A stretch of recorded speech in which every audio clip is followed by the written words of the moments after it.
এই মুহূর্তে যদি শেখ হাসিনায় থাকতো তা আমার মনে হয় বিদ্যুৎ প্রতি ইউনিটে 1000 টাকা দিয়ে কিনতে হইতো। সিগারেটটা আমি কি আরো বাড়িয়ে দেব। সরকারে আমি একবারে সাধুবাদ জানাই। এই সরকার যে বাজেটটা ঘোষণা করছে এই বাজেটে আমি খুব আনন্দিত। তার কারণ হলো প্রথম নাম্বার সিগারেটের উপরে যে দামটা বাড়াইছে না, এটা সবচেয়ে একটা উত্তম কাম করছে।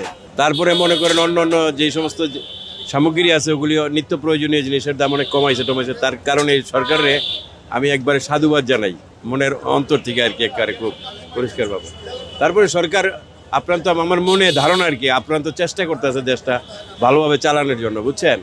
এখন তার পিছে ডাইনে ভাই লোকগুলি যদি ঠিকঠাক মতন চলতে পারে বা সরকারের কাজকর্মগুলি বুঝতে পারে আর সরকারও যদি বুঝতে পারে, তাহলে আমার মনে হয় সবচেয়ে বেটার হবে আর কি, মানে দেশটা গঠন করার জন্য, বুঝছেন। সরকারের আমি যা পরিকল্পনা দেখতে আছি আমার মনে হয় অনেক বেটার, অনেক ভালো। উনি দেশ সম্বন্ধে অনেক, এখন কত লোক মানুষের তো আর ধৈর্য নাই, বুঝছেন না। এখনকার দেশের মানুষ হলো কীরকম, যদি এক জায়গা দিয়ে একটু হয়, মানে এটা যে এই যে বিদ্যুতের দামটা বাড়ছে, মনে করেন যাই কিছু আন্তর্জাতিকভাবে কিন্তু একটা যুদ্ধ চলতে আছে, ওদিকে জ্বালানির অনেক বড় একটা সংকট। এই মুহূর্তে যদি শেখ হাসিনায় থাকতো তা আমার মনে হয় বিদ্যুৎ প্রতি ইউনিটে 1000 টাকা দিয়ে কিনতে হইতো, বুঝছেন। তার যে থাকাতে কিনা তা কই দেবে না, কিন্তু এই যে বিদ্যুতের দাম মানে মোটামুটি আমি মনে করি এটা একটা সহনশীলতার অবস্থানে আছে, বুঝছেন দেশটা।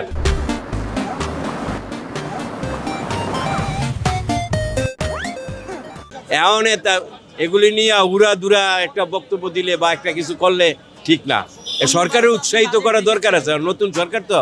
হ্যাঁ, এইবার অনেক অনেক উত্তম, মানে সিগারেটটা আমি কি আরো বাড়িয়ে দেবো, এর ভিতরে কোনো ইয়া নাই আর কি। এমনি জিনিসপত্র মানুষ যাতে নাগালের বাইরে থাকে, মনে করেন মধ্যবিত্ত শ্রেণীর লোকেরা নিত্য প্রয়োজনীয় যারা মনে করেন, যেমন এই আমরা ছোটোখাটো ব্যবসা করি, আমরা যাতে একটা মনে করেন আমাকে 1 কেজি আলুর দরকার, ঠিক না, 1 আলি ডিমের দরকার, মনে করেন এর লোকে একটু পেঁয়াজের দরকার, তা আমগো সাধারণত ডাইলের দরকার।